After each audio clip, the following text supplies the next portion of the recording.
ഈ നാട്ടുകാർ ഇന്നേ വരെ കാണാത്തൊരു സാധനം. വാ കാണിച്ചു തരാം. പക്ഷേ WCCക്കാർക്ക് ഇങ്ങനെ കണ്ടവന്റെ ഭർത്താക്കന്മാരെ പറ്റി ഇങ്ങനെയൊക്കെ പറയാമോ എന്ന് എനിക്കറിയില്ല. അവരങ്ങനെയാണ് പറയുന്നത്. ഇയാളെന്താ ഒരുമാതിരി മുള്ള വെച്ച വർത്തമാനം പറയുന്നത്? സ്നേഹം പ്രകടിപ്പിക്കാൻ അറിയാത്ത ആളുകളാണ് മലയാളികൾ അല്ലെങ്കിൽ കേരളത്തിലുള്ളവരെന്നാണ് രേവതി പറയുന്നത്. എനിക്കൊന്നും ഓർമ്മ വരുന്നില്ല ഈശ്വര. നീ കിടന്ന് ഉരുളൊന്നും വേണ്ട.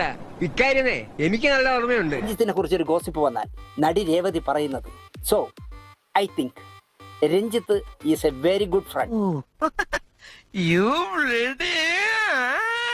ഇങ്ങനെ പാർട്ട് ഓഫ് മൈ ലൈഫ് ആവും.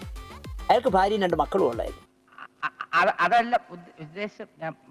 പക്ഷേ WCCക്കാർക്ക് ഇങ്ങനെ കണ്ടവന്റെ ഭർത്താക്കന്മാരെ പറ്റി ഇങ്ങനെയൊക്കെ പറയാമോ എന്ന് എനിക്കറിയില്ല.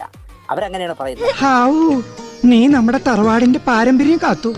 പെണ്ണിന് ഒരു ആണിന്റെ അടുത്ത് പറയുന്ന പല കാര്യങ്ങൾ ചിലപ്പോ പെണ്ണുങ്ങളുടെ അടുത്ത് പറയാൻ പറ്റില്ല. ആണുങ്ങൾക്ക് അതാണ്, that is the beauty of nature. ഞാൻ പഠിപ്പിച്ചതൊന്നും നീ മറന്നില്ലല്ലോ. അത് മതി. ഈ ഗുരുവിന് തിരുപ്പതിയായി